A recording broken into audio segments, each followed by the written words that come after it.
नगरवासी उनके पराक्रम को देखेंगे ना, छोटे छोटे बालकों के, बहुत प्रसन्न हो जाएंगे। हम उनके पराक्रम का दर्शन करना चाहते हैं। दोनों को साथ लेके आना, जो जब पराक्रम दिखाएंगे ना तो अपनी राजसभा में हम उनको पुरस्कृत करेंगे। अक्रूर जी ने सोचा, वाह, कंस की मति गति बदल गई, इतने अच्छे हो रहे तो बहुत आनंद की बात है।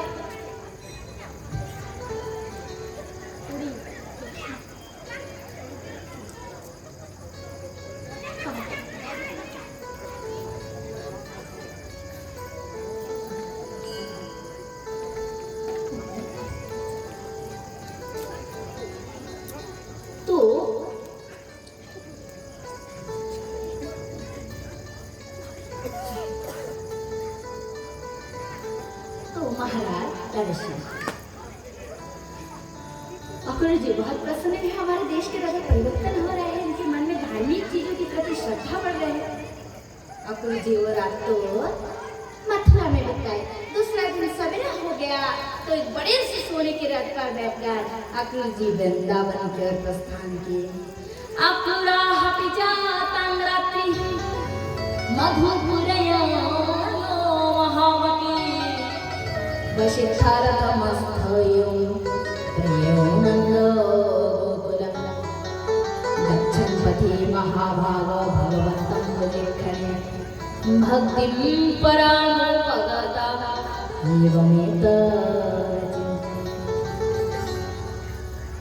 अक्रूर जी सोच रहा होगा कितना भाग्य है, मैं श्री कृष्ण का दर्शन करने वाला हूँ। नदी में बहते हुए तिनका जिस प्रकार कभी नदी का इस पार से उस पार लगा नहीं पाते अपनी स्वेच्छा से, उसी प्रकार क्योंकि लहर ले जाता है ना, लहर के अधीन होते तिनका, तो मैं मुझ जैसे विषय मेरे लिए तो भवसागर पार करना बहुत मुश्किल है, किंतु वो भी गोविंद की कृपा से, उनके दर्शन मात्र से भवसागर आज मेरे लिए गाय के खुर के जैसे छोटा हो जाए। अपने मन से कह रहे, मन क्या तुमने कभी कृष्ण को देखा? कृष्ण देखने में कैसा दिखता है? मैंने सुना है कृष्ण जब बांसुरी बजाते हैं ना तो पक्षियां भी अपना बोली भूलकर कृष्ण की बांसुरी के धुन में डूब जाते हैं। मैंने सुना कि कृष्ण जब बांसुरी बजाते हैं ना तो यमुना की लहर भी लहर बहना बंद हो जाती है। मैंने सुना है कि कृष्ण जब हंसता है ना तो उसके मुख मंडल के सुंदर मुस्कान का दर्शन करके ब्रज की जो गोपीजन है ना वह जड़वत एक स्थान पर, जड़ वस्तुवत एक स्थान पर खड़ी रहती है। कितना सुंदर कृष्ण का रूप, कृष्ण कितना सुंदर, उनके अंग के माधुर्य जब मैं देखूंगा ना तो मैं पहले रस से कूदकर कृष्ण चरणों में दंडवत करूंगा। क्या कृष्ण प्रसन्न होकर अपने कर कमल को क्या मेरे सिर पर रखेगा? कृष्ण विषय चिंता करते करते करते करते अक्रूर जी सुबह से शाम हो गए, वृंदावन जाकर पहुंचे। कृष्ण और बलराम दोनों भाई गौशाला पे बैठे हुए थे। कृष्ण और बलराम का दर्शन करके अक्रूर जी ये भी भूल गए कहना कि कृष्ण में तुम्हारा चाचा लगता हूँ और मथुरा साया। जाकर ब्रज धूली में अक्रूर जी धूली में लिपट गए। उनके इस प्रकार भाव को देखकर भगवान अक्रूर जी को उठाकर हृदय से लगा लिया। महाराज अक्रूर जी नंद बाबा जब उनको पता चला कि मथुरा से अक्रूर आए हैं, भाई व्यवस्था किए, विश्राम किए, भोजन पानी लिए, थकान मिटाए। बहुत समय बाद नंद बाबा मिले, भाई अक्रूर, बहुत आनंद की बात है तुम ब्रज में आए हो। और बताओ, मथुरा में सब कुशल मंगल तो है? कैसे कुशल मंगल होंगे? सुना है आपके भाई कंस ने देवकी और वसुदेव को बहुत कष्ट दिया। पता नहीं विधाता उनके जीवन में भी कब सुख के दिन लाएंगे। नंद बाबा ऐसे ही चर्चा कर रहे थे। अक्रूर जी ने कहा, नंदराय जी, आप तो मथुरा की सब बात जानते ही हैं, पर क्या करें कि कंस सबको कितना पीड़ित किए है। नंद बाबा ने कहा, अक्रूर सुनो भाई, आए हो तो ब्रज में बहुत अच्छी बात है, पर इतना बड़ा रथ लेकर अकस्मात क्या कारण? कहीं कंस ने किसी प्रकार का दूसरा योजना तो नहीं बनाया वसुदेव देवकी को कष्ट देने के लिए? अक्रूर जी के सिर नीचे पड़ गए, वे कुछ कह नहीं पा रहे थे। बहुत समय के बाद अक्रूर जी ने कहा, नंदराय जी, बात यह है कि कंस शिव धनुष का यज्ञ करना चाहता है और उस यज्ञ में आप सब ब्रजवासियों का आमंत्रण है। और केवल इतना ही नहीं, कंस ने कृष्ण, आपका पुत्र कृष्ण और बलराम को उस यज्ञ में लेवा लेने के लिए मुझे भेजा। नंदराय जी ने कहा, नहीं, हम अपने संबंधी को बहुत मानते हैं। भाई वसुदेव, उनके प्रति मेरा बहुत प्रेम है, सबके प्रति है, किंतु ये कंस मेरे बच्चे को एक दिन भी शांति से जीने दिया? कभी पुतना को भेज दिया, कभी कालासुर, बगासुर, वत्सासुर, धनिकासुर, भौमासुर, अरिष्टासुर, एक से एक राक्षस को भेजते गए गोपाल, एक दिन भी शांति से वृंदावन में दिन नहीं बिताया। अक्रूर जी ने कहा, नंदराय जी, अगर केवल कंस का आज्ञा होता तो शायद आपकी बात में मान लेता, किंतु केवल कंस ही नहीं, वसुदेव जी ने भी मुझे आज्ञा दी है कि वे अपने दोनों पुत्रों का अपने निज नयन से दर्शन करना चाहते हैं।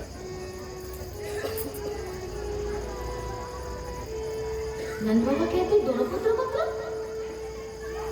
बलराम तो उनका एक पुत्र है, दूसरा पुत्र कौन? दूसरा पुत्र? अक्रूर, मैं तुम्हारी बात की रहस्य को समझ नहीं पाया, क्या कहना चाहते हो? अक्रूर जी ने अपने हृदय पर पत्थर रखा और कहा, नंदराय जी, आप एक पुरुष है, अपने हृदय को सख्त कीजिए, कठोर कीजिए और सत्य सुनने के लिए हिम्मत रखिए। और वो सत्य यही है कि जिस कृष्ण को आप मेरा पुत्र, मेरा गोपाल, मेरा लाला कह के हृदय से लगा के रहते हैं, चिपका के रहते हैं, हे नंदराय जी सुनिए, वह कृष्ण आपका पुत्र नहीं है, आपका पुत्र नहीं है, वह वसुदेव का पुत्र है।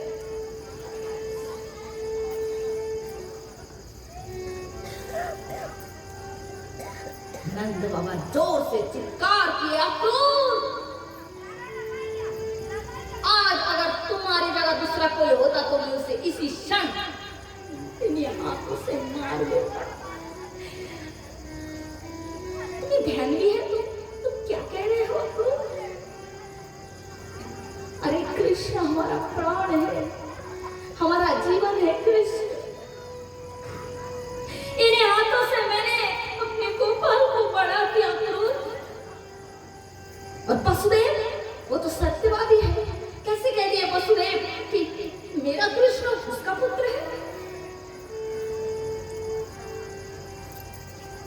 अक्रूर जी ने कहा, नंदराय जी धैर्य धारण कीजिए और सत्य को सुनिए। उस रात यशोदा देवी ने किसी पुत्र को नहीं अपितु कन्या को जन्म दिए थे। योग शक्ति से वसुदेव जी अपने पुत्र को आपके गृह में छोड़कर उस कन्या को लेकर गए। अक्रूर जी, नंद बाबा ने कहा, मैं क्या प्रमाण है इसका जो तुम जो कह रहे हो मैं मान लूं? तो अक्रूर जी कहते, नंदराय जी इसी प्रकार मानिए जैसे कि देवकी के गर्भ का गर्भस्थ शिशु शंकर शक्ति द्वारा रोहिणी देवी के गर्भ में आ गए थे। वसुदेव जी की दूसरी पत्नी है रोहिणी देवी, ये गोकुल में थी, किंतु सातवां गर्भ देवकी के गर्भ में आया और वो योग शक्ति के द्वारा रोहिणी देवी के गर्भ में चली। ये बात किसी प्रकार सत्य है। नंदराय कुछ नहीं कह पा रहे, उनकी आंखों से अश्रु की नदी लग पड़ी, धर धर करके अश्रु बह रहे। नंद बाबा ने कहा बात, एक ही बात कह दिया उन्होंने अंत में, कहा क्रूर सुनो क्रूर भाई, तुमने बड़े आसानी से मुझे ये बात कह दिया, क्रूर कह दिया, किंतु उस पगली यशोदा से मत कहना ये बात, वो सुनते ही अपना प्राण त्याग कर देगी। क्रूर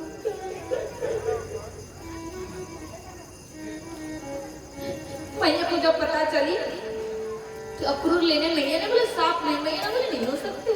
मैया ने भी वही बात कही, बोले हमारे दूसरे कोई संबंधी होते हमारे लल्ला को ले जाए, हमारा पुत्र नहीं सबका पुत्र है, किंतु उस आतताई कंस के हाथ में कैसे भेजूं मैं, जिसने मेरे लाला को एक दिन भी शांति से जीने नहीं दिए।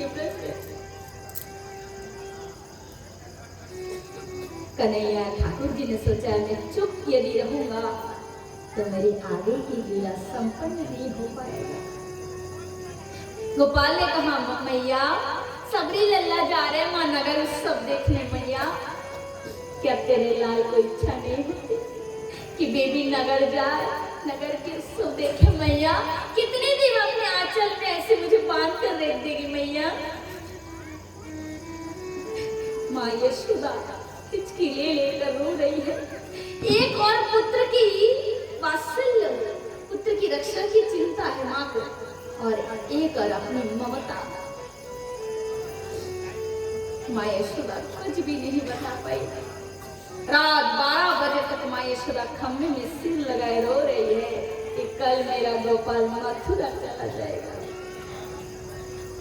ब्रजवासी सबके घर में पूरे कानों कान खबर हो गया कि कृष्ण को कोई रथ लेकर लेने आया मथुरा से। किसी ब्रजवासी के घर उस दिन भोजन नहीं बने, रात में चूल्हा नहीं जले। महाराज कृष्ण की जगह कौन है? कौन है वो खंबा सिर लगाए रो रहे? कौन है? पलंग से कृष्ण उठकर खड़े हुए, धीरे धीरे गए, जाकर देखेंगे बावरी यशोदा पागल की तरह रो रही है। मैया तू क्यों रो रही है? मैया मैं तुझे कहता ना सुनना मेरी बोली माँ, मेरी प्रिय मैया, मेरी यशोदा माँ, मैं तुमसे कहता हूँ ना मैया, मैं जाऊंगा ना आज तो कल लौट कर चलाऊंगा मैया, तुम चिंता मत कर। इस प्रकार सांत्वना दिए।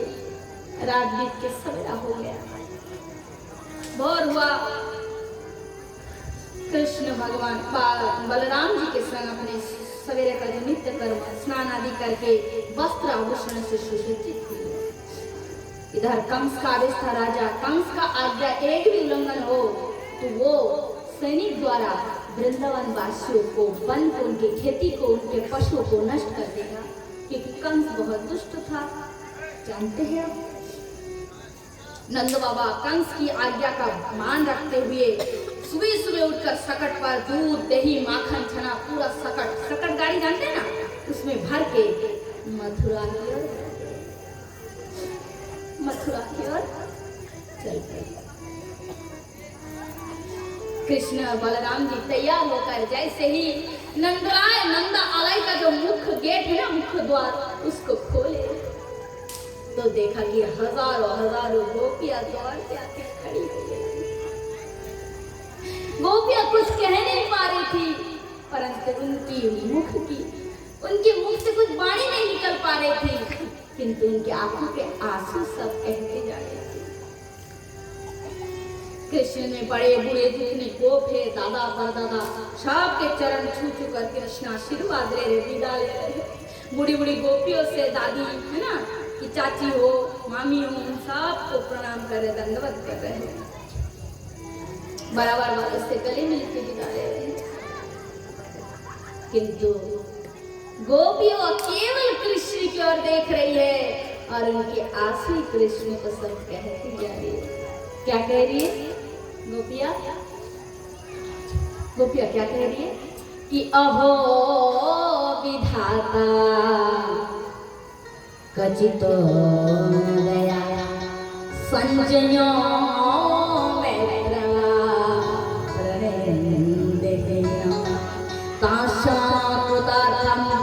व्यूनडक्यं पार्थकं तेहारगवं चेष्टितय। गोपिया कहते हैं ओ विधाता तुम्हारे मन में जरा सा भी दया नहीं है। विधाता तुम्हारा मन बड़ा पत्थर है, पाषाणमय है। विधाता तुम्हारे मन में जरा सा भी करुणा नहीं है।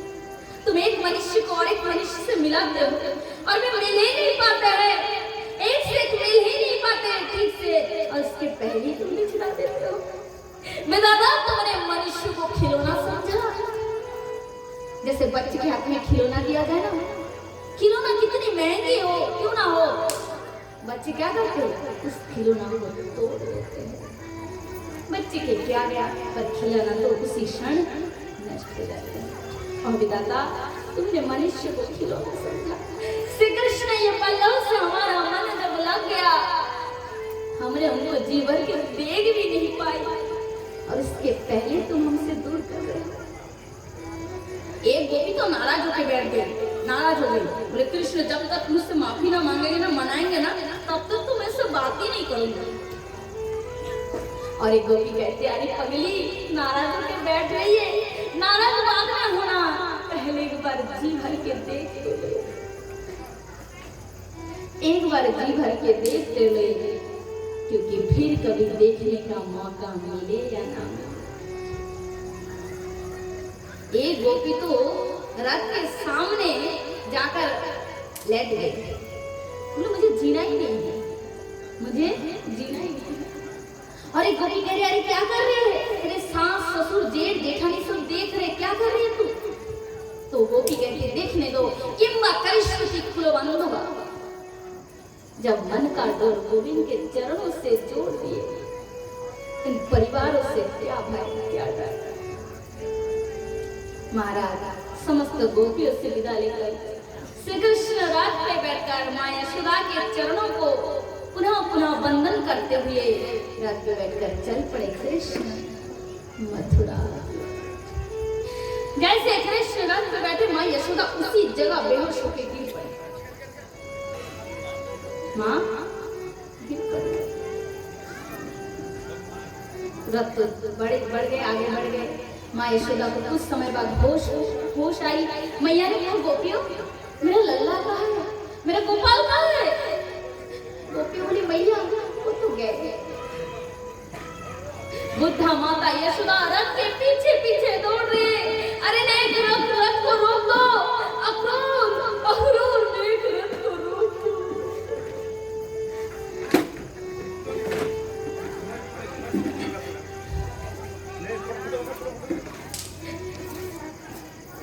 गोपाल ने अक्रूर जी रुकिए रथ, मेरी मैया पीछे से बुला रहे। अक्रूर जी ने रथ को रोक दिया। कृष्ण दौड़ कर गया और झपट के जाकर मां यशोदा के हृदय से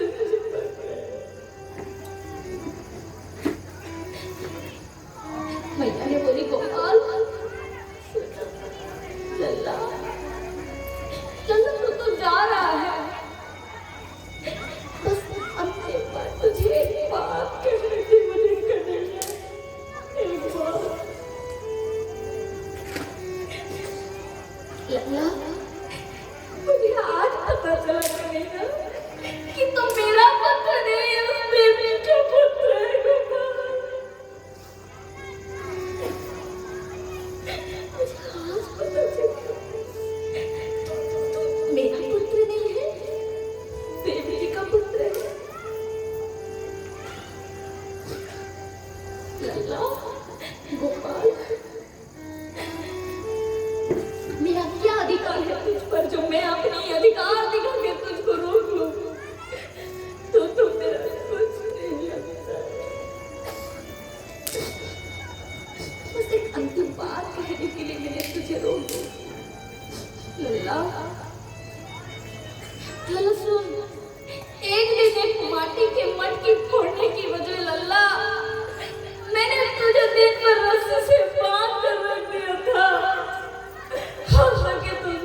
माँ यशोदा की बात सुनकर कृष्ण फूट फूट कर रोकर मैया को अपने हृदय से लगा लिया।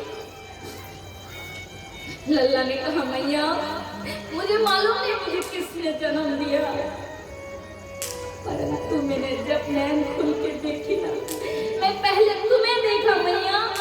तुम ही मेरी यशोदा मैया हो, तुम ही मेरी सब कुछ हो। तुम मेरी माँ थी और सभी तुम ही मेरी माँ रहोगे।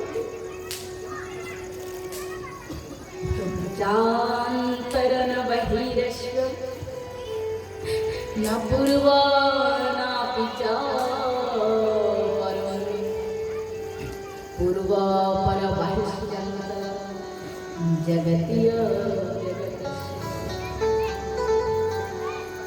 उस यशोदा माता से बढ़कर सौभाग्यशाली जगत में कौन होगी, जिन्होंने ब्रह्मा को बांधने की साहस की। न जानतर न बहिरश्व न पूर्वा न पिचा परम पूर्वा पर बहिश्चंतर जगतीय जगतश्चैया। जिसके न अंदर है, न भीतर है, न पूर्व न पश्चिम है, उस ब्रह्म को कौन बांध सकता है। किंतु माता यशोदा के वात्सल में वो भगवान बांध गए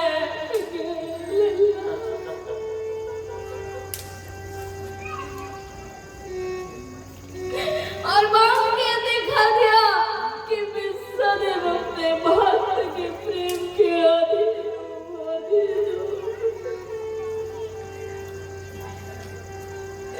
मुझे संसार में कोई नहीं बांध सकता, किंतु भक्त प्रेम मुझे बांध देते थे। माँ यशोदा को विदा लेते हुए भगवान ने बहुत प्रकार से उनको सांत्वना वाणी बताया और फिर रथ में बैठकर कृष्ण चल पड़े मथुरा।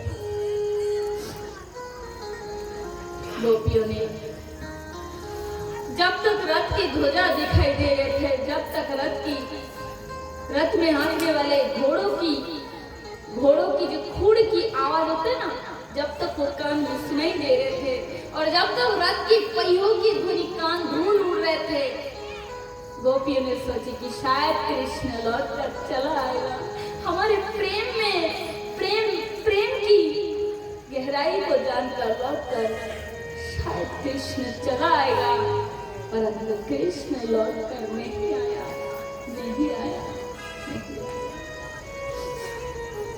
और गोपियां उस स्थान पर खड़ी रोती कृष्ण से कहने लगी,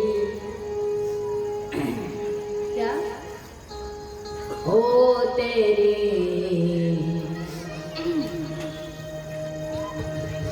अखियां है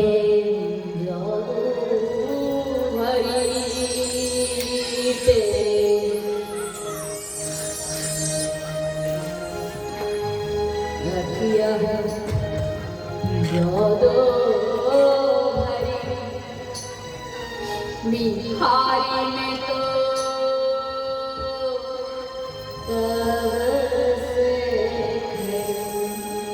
हो तेरी अखियाँ है जादू भरी, अखियाँ है जादू भरी, बिहारी में तो कब से खड़ी अब से खड़ी ना कब से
बहुत दूर आगे बढ़ चुके थे। गोपियां निराश होकर अपने गृह लौट कर आई। अक्रूर जी ने कहा, कृष्ण मैं स्नान करना चाहता हूँ, तुम दोनों भाई रथ पे बैठे हो। अक्रूर जी यमुना में स्नान करने के लिए प्रवेश किए तो यमुना में भगवान कृष्ण के स्वरूप का अक्रूर जी को चतुर्भुज स्वरूप का दर्शन हुआ। अक्रूर जी ने भगवान के 10 अवतार की स्तुति गायन किए। नमो कारणम मताशय प्रलयभ्य चराचरा हयशेन नमस्तुभ्यं मधुपेटवं मृताय अकुवाराय बृहत नमो मंदर धारित खित्तद्वार विहाराय नमः शुक्रमूर्तये नमस्ते नरसिंहाय साधुरक भयावय च ब्राह्मणाय वामनाय नमस्तुभ्यं क्रांति त्रिभुवनाय च नमः भृगुणाङ्कते दैत्यक्षत्रे वनच्छते नमस्ते रुवर्याय रावणान्तकराय च नमस्ते वासुदेवाय सर्वभूतखयाय च ऋषिकेश नमस्तुभ्यं प्रपन्न पाहि मां प्रभु नमस्ते वासुदेवाय नमस्ते संकर्षणाय च प्रद्युम्न अनिरुद्धाय शाश्वतं पतये नमः नवबुद्धाय शुद्धाय दैत्यदानव महीने क्लेशक्लाय खत्रन्ते नमस्ते कल्की रूपिणे। इस प्रकार 10 अवतार की स्तुति अक्रूर जी ने गायन की है। अक्रूर जी सोच रहे हैं मैं कृष्ण की चिंता कर रहा था कि कंस ना जाने इनको क्या कर दे, परंतु अब मेरे मन में भय नहीं, अब इनकी रक्षा के बारे मेरे ऊपर नहीं बल्कि हम सबकी रक्षा के बारे इनके श्री चरणों में है, क्योंकि ये तो आदि पुरुष नारायण का अवतार है। बोला राधे। अक्रूर जाकर प्रणाम किए, प्रभु मैं धन्य हो गया, आपने मुझे अपने लीला में सम्मिलित किए, मैं कृतार्थ हो गया। यमुना जी का पार करा के मथुरा नगर में प्रवेश हुआ। शुरुआत ही इतना आनंदमय गोविंद का क्या होता। मथुरा में प्रवेश करते ही कृष्ण और बलराम की जय ध्वनि से मथुरा का आकाश पर गूंज उठा। आज मानो अधर्म का लड़ाई के लिए, अधर्म का नाश के लिए धर्म से चुनौती दे रहा है कि बहुत तुझे फड़फड़ा लिए, आप तेरे विनाश के लिए आ गया सत्य धर्म, अंधकार का विनाश के लिए आ गया प्रकाश। कृष्ण बलराम के जय का साकार गूंज उठा। कृष्ण और बलराम अक्रूर जी को विदा किया, कहा चाचा जी हम बाद में आपके गृह में आएंगे। और जहाँ भी कृष्ण दोनों भाई हाथ पकड़े हुए ना जा रहे हैं, पुष्पों की वर्षा हुई। मथुरा के नागरिक सब कृष्ण और बलराम के ऊपर, उनके रूप पर मोहित होकर उनके ऊपर पुष्प वर्षा करते। ग्वाल वालों ने छोटे छोटे सखाए थे कृष्ण की। ग्वाल वालों ने कहा कि नहीं हमको बताना थे कि नगर में आने के बाद नगरवासी इतना स्वागत करेंगे, अगर पता होते तो नए बगलबंदी पहन के आ जाते, हम तो पुराने वाले पहन के आ गए, गैया चराने वाले बगलबंदी पहन के आ गए। ग्वाल वालों ने कहा, कन्हैया ने ग्वाल वालों की बात सुनकर कन्हैया ने कहा कोई चिंता की बात नहीं, मैं उसका उपाय करता हूँ। तब भगवान श्री कृष्ण ने क्या किए, अपने सखा को लेकर कंस का एक धोबी था उसके पास बोले मामा जी हम तो एक ही वस्त्र लेकर आए हैं ना आपके नगर में, तो आप एक काम करें हमें एक वस्त्र दे दो, सबको एक दे दो, हम आज पहन के कल को वापस कर देंगे। वो जो धोबी था ना बहुत दुष्ट था, कंस जैसा क्रूर धोबी। उसने कहा अरे वनवासी ग्वाल कह के जीवन में राजा का वस्त्र कभी देखा, पहनने आए हो? कंस जो काम करने वाला है ना वो मैं कंस जो करने वाला वो मैं कर दूंगा, यदि तुम मेरी बात ठीक से मानो तो मैं कहता हूँ कि यहाँ से जाओ। कन्हैया ने फिर से विनती की, मामा जी ऐसे मत कहिए, हमें 2-4 वस्त्र दे दीजिए, हम अपने सखा सब धारण करेंगे, कल आपको वापस कर देंगे। धोबी फिर क्रोधित होकर उठा। जैसे क्रोधित हुए तो छोटा सा ग्वाला ने कहा कन्हैया यहाँ के तो बड़े ही मिर्ची जैसे तेज है यहाँ के स्वभाव में, नेक्स्ट स्वप्न को उतना बार हाथ दिखा दे आपको। जैसे बोले तो लल्ला कन्हैया हंस के उठा और एक तमाचा उसके मुंह पे लगाया, सीधा पाताल में जाकर वहां से जल प्रकट हो गया। ग्वाल वालों ने कहा वाह कन्हैया वाह क्या बात है। तब सखा ने अपने अपने जिसको जो रंग जचे उसी सब अपने अपने वस्त्र को अपने में धारण कर दिया। किंतु इतना बड़ा था महाराज, रास्ते से चले ना तो रास्ता सफाई के लिए झाड़ू की जरूरत नहीं, अपनी अब साफ होते चले। ग्वाल वालों ने कहा कन्हैया वस्त्र तो दे दिए पर ये कैसे वस्त्र है, यहाँ में हाथ ना दिखे ना पैर। भगवान ने कहा चिंता मत कर, चलो इसका भी व्यवस्था करते हैं। तब कन्हैया एक दर्जी के पास लेकर गए। ये मथुरा में एक दर्जी थे जो कृष्ण भगवान के परम भक्त थे। दर्जी ने जब देखा प्रभु आए तो प्रणाम किया। आइए प्रभु, स्वागत है। भगवान ने उनको कहा हमारे सखाओं की वस्त्र ऐसे ढीले डाले, आप ठीक कर दीजिए। दर्जी ने जिसके जैसे नाप उसी हिसाब के काट के सिल के सुंदर वस्त्र तैयार कर दी है ना। भगवान सब सखाओं को इस प्रकार सुंदर वस्त्र पहनते हुए देख प्रसन्न होकर दर्जी को अक्षय लक्ष्मी का वरदान दी है। आखिर गोविंद वहां से चल पड़े। जाते जाते मथुरा नगरी में सुदामा नामक एक माली था जो भगवान कृष्ण के परम भक्त थे। सुदामा माली के मन में दुख था कि मैं इतना सुंदर फूलों की माला बनाता हूँ, पर वो अतुताई कंस को माला मिलता है। यदि मेरे हाथ का बना हुआ माला मैं कभी गोविंद के गले में पहना पाता तो मेरा जीवन धन्य हो जाता। भगवान तो भक्त अधीर है, भक्त वत्सल है। उस माली के मन की बात जानकर उनके सामने जाकर खड़े हो गए और कहने लगे, चाचा जी क्या आप हमें माला में पहनाओगे? सुनते उस माली का हृदय आनंद से भर गया। गोविंद अपने मुखों से माला मांग रहे हैं। फूलों के हार लिए और प्रभु के गले में दूसरा माला दाऊद जी के गले में पहना दिए। समस्त सखाओं को माला पुष्प का हार पहनाए और साष्टांग होकर एकदम गोविंद के चरणों में गिर पड़े। गोविंद ने उठाया, हृदय से लगाया, उनको भक्ति प्लस अक्षय लक्ष्मी दोनों चीजों का वरदान देकर गोविंद आगे बढ़ गए। इसके बाद आपको बताओ, बड़ी सुंदर रसमय कथा है। भगवान श्री कृष्ण राज सड़क होते हैं ना, नगर में राज सड़क होते हैं ना, तो राज सड़क पे दाऊ को लेके चल गया कि इतने में कुब्जा नामक एक स्त्री थी जिसका नाम है त्रिवक्रा। 3 जगह से उसकी शरीर टेढ़ी थी। कुब्जा वो कंस के लिए डलिया में अंगराग लेकर जा रहे थे। गोविंद बोले, दाऊ जी को चलो दाऊ और एक आनंद लेते हैं। बोले हाँ कन्हैया चलो। सीधा कृष्ण गए कुब्जा के सामने और जाकर कहने लगे, सुंदरी ओ सुंदरी, कहाँ जा रहे हो? हाथ में क्या लिए? पर सुगंध आ रहे, हमें भी दो ना जरा सा, हम भी सुगंध का आनंद ले। कुब्जा ने सोची, अरे मथुरा में मुझे बहु लोग सुंदरी कहते हैं, किंतु सुंदरी जो बुलाते हैं उसमें उपहास भाव रहते हैं, उपहास पूर्वक सुंदरी कहते हैं। किंतु किसने इतने प्यार से मुझे सुंदरी कहकर पुकारा? मैंने देखो तो सही, टेढ़ी थी ना, ऐसे लाठी लेकर चल रही थी, सिर को ऊंचा किए बड़े कष्ट से, थोड़ा आधा चरण से कमर तक दर्शन भी, आगे देखने के लिए कमर टेढ़ी है, नहीं हो पा रहा था। गोविंद उनके पास गए और उनके थोड़ी को जैसे स्पर्श किए, लक्ष्मी समान दिव्य देवी के रूप में कुब्जा प्रकट हो गई। बोलो वृंदावन के हरि लाल की जय, जय जय श्री राधे।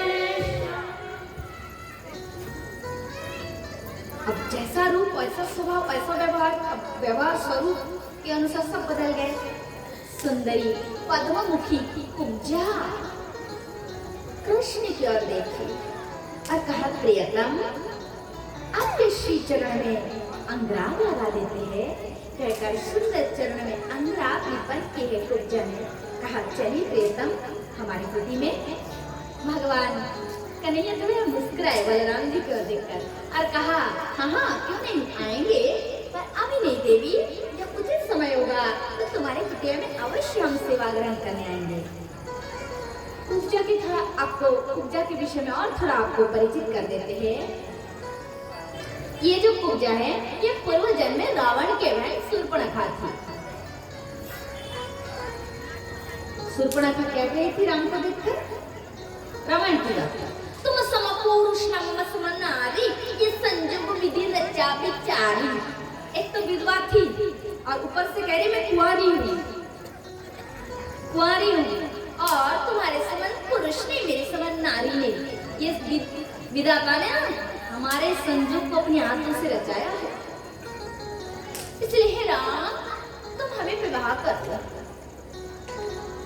राम ये तो परम रूप परमात्मा ही, ऐसे ऐसे तो कोई है नहीं।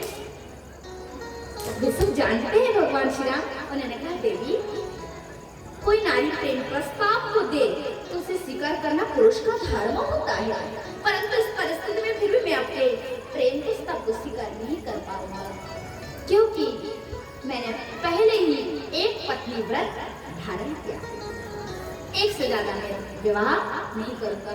किंतु राम को पाने के लिए शूर्पणखा के हृदय में प्रबल वासना, प्रबल तृष्णा थी, तो उसने तो वो राक्षसी स्वभाव बस सीता मैया के ऊपर कूद पड़ी थी और लक्ष्मण ने नाक कान काट दिए, लीला आप जानते हैं। किंतु घर जाकर शूर्पणखा ने 10,000 वर्ष तक कठोर तप किया। उसने जब जानी कि राम परम परमात्मा है और उसके रूप इतना सुंदर, अरे उसके रूप ही इतना, राक्षसी का कोई भी उसको देखकर उसके प्रेम में पागल हो जाएंगे, है ना? तो महाराज शूर्पणखा 10,000 वर्ष तक तपस्या की। राम को पाने के लिए तो भगवान ने वरदान दिया, इस अवतार में तो संभव नहीं, अगले द्वापर युग में जब कृष्ण रूप में अवतार लूंगा तो तुम मुझे प्राप्त कर पाओगे। किंतु कुबड़ी रूप में क्यों आई? क्योंकि 10 वर्ष कृष्ण को वृंदावन रहना था। सुंदरी रूप में आएंगे तो मथुरा में किसी भी पुरुष से इनका विवाह हो सकता था, विवाह हो जाते, इसलिए कुबड़ी रूप थी। जैसे कृष्ण आए, कृष्ण की प्रेमिका थी, कृष्ण ने छुआ और लोहे से सोना बना दिए और कृष्णमय होकर अब पूजा कृष्ण को प्राप्त कर रही है। बोला राधे। इसके बाद भगवान श्री कृष्ण का शिव धनुष का युद्ध हो रहा था, स्थान पर गए। शिव धनुष को प्रभु ने खेल खेल में तोड़ा। रावण श्री समस्त ब्राह्मण ने कहा था कंस को कि शिव धनुष का यज्ञ भी पूरा हो जाए तो तुम्हें कोई नहीं मार सकता, और यज्ञ के बीच कोई धनुष को तोड़ डाले तो उसके हाथ से तुम्हारी मृत्यु हो। अब तो निश्चय हो गया कि कृष्ण ही कंस का वध करेगा। कंस को मालूम हुआ, कंस बहुत डर गए कि शिव धनुष कृष्ण ने ही तोड़ दिया।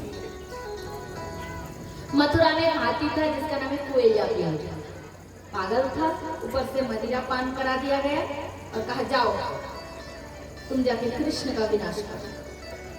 वह हाथी पूरा नगर में भ्रमण कर रहा था और जहां तहां लोग आते थे तो उसको पकड़कर सूंड से मार देते थे। अपने भक्तों को इस प्रकार भयभीत देकर गोविंद उस हाथी के सामने गए और उसके सूंड को पकड़कर धरती पर जैसे जोर से प्रभु ने मारा तो हाथी उसी समय प्राण शून्य हो गए। महाराज इसके बाद भगवान श्री कृष्ण विचार किए कि अब मामा जी से हमें मिलने के लिए जाना चाहिए। भगवान कृष्ण के मामा थे कंस, तो राजा, संत, राजा और वैद्य इन 3 जन के पास जाओ तो कभी खाली हाथ नहीं जाना चाहिए। शास्त्र में इसे लिखा है संत के पास जाओ तो कम से कम आदर पूर्वक, सम्मान पूर्वक एक खोली लेकर जाओ कि महाराज कि फल लेकर जाओ, आप सेवा में फल पाए। क्योंकि संत जो होते हैं, जो संत होता है वो धन तो कमाते नहीं, भक्ति में डूबे रहते हैं, पेट के नीचे कहीं पड़े रहते हैं। तो गृहस्थ की फल, गृहस्थ की अन्न से उनका जीवन चलता है और वो लोक कल्याण के लिए अपने जीवन को अर्पित कर देते हैं। ये होते संत, ये होते साधु, है ना। तो राजा के पास और वैद्य के पास भगवान कृष्ण नीति जानते थे ना, तो उन्होंने सोचा मामा जी से पहले बार मिलने जा रहे हैं तो कुछ तो भेंट लेना चाहिए। तो क्या ले? हाथी के दंत को दोनों भाई ने पकड़ लिया। हाथी के दंत होता है ना, वो बहुत मूल्यवान वस्तु होते हैं। दोनों भाई ले लिए, चलो दाओ इसी को ही मामा जी को भेंट करते हैं। दोनों भाई गए, कंस उच्च सिंहासन पर बैठे थे। उस सभा में हजारों लोग थे। जाकी रही भावना जैसे प्रभु मदद देखे तिनी तैसी, जिसका जैसा भाव उसी अनुसार कृष्ण का सब दर्शन कर रहे हैं। कोई काल रूप में दर्शन कर रहा है, कोई वीर पुरुष के रूप में दर्शन कर रहा है, भक्तों को भगवान रूप में दर्शन हो रहा है और बुजुर्ग माता पिताओं को कृष्ण वात्सल्य बालक रूप में, वात्सल्य रस का शिशु रूप में दर्शन कर रहे हैं। जिसके जैसा भाव उसने कृष्ण का दर्शन किए। उसी समय में कंस ने कहा कि सुनो, हे सभा के समस्त सदस्यों, ये जो दो बालक है, ये नंदराय के पुत्र कृष्ण और बलराम, इन्होंने उस वनवासियों के बीच रहकर इन्होंने अपने बहुत वीरत्व का प्रदर्शन किया है। विशाला गौर, विशाला कालिया नाग को इन्होंने दमन करके, युद्ध में पराजित करके अपने यमुना से निकलकर रमणदीप गए और तो और गोवर्धन जैसे पर्वत को 7 सांधि कनिष्ठ अंगी में धारण किया। इसलिए हम चाहते हैं कि इनका वीरत्व का दर्शन आज नगर वासी करें। इसलिए मैंने दो मूल योद्धा रखा, एक का नाम है चाणू, एक का नाम है मुष्टि। मैं चाहता हूँ कृष्ण और बलराम इन दोनों योद्धाओं को मल्ल युद्ध द्वारा पराजित कर दे और अपने बल का प्रदर्शन करा के नगर वासियों को आनंद प्रदान करे। वैसे कंस का कोई वास्तविक मन का भाव नहीं था, ये छल था, क्योंकि कंस जानते हैं चाणू और मुष्टि बहु बलवान है और छोटे छोटे बालक के कृष्ण बलराम, इनको तो ये मार देंगे। नगर वासियों ने विरोध किया, बोले नहीं नहीं, असंभव।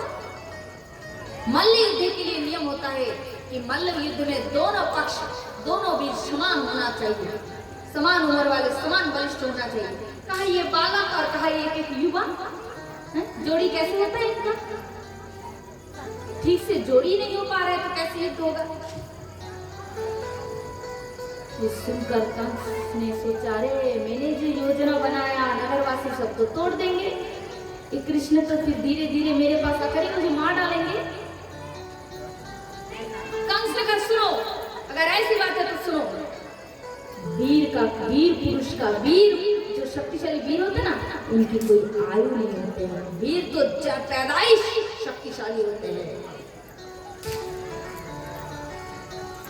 इसलिए मैं चाहता हूँ कृष्ण अपनी शक्ति का प्रदर्शन करें। कान्हा ठाकुर जी दाऊ जी को देखकर हंस रहे और कंस की बातें सुनकर दाऊ जी से कहा, चलो दाऊ, मामा जी की आखिरी इच्छा इसको भी पूरा कर देते हैं ना। तब दाऊ जी ने कृष्ण चाणूर और दाऊ जी मुष्टि के संग मल्ल युद्ध किया और खेलते खेलते युद्ध करते करते कृष्ण ने चाणूर का वध किया और दाऊ जी ने मुष्टि का वध की।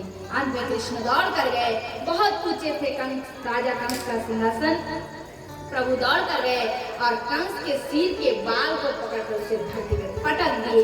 पटकते कंस की मृत्यु हो गई। कंस भगवान कृष्ण को ही हर समय भय, डर के मारे चिंता करते थे। भागवत में लिखा है कि कामम क्रोधम भयम स्नेहम मेकम शोभदमेव च। चाहे प्रेम भाव हो, चाहे शत्रु भाव हो, चाहे डर के हो, जो निरंतर परमात्मा की चिंता करते हैं अंत में उनकी गति परमात्मा में होती है। कंस भगवान श्री कृष्ण के चरण में सायुज्य मुक्ति की प्राप्ति की है। पूरा मथुरा के आकाश कृष्ण और बलराम की जय जयकार से गूंज उठा। सबने कहा समस्त भय ताप हमारा सदा के लिए दूर हो गया।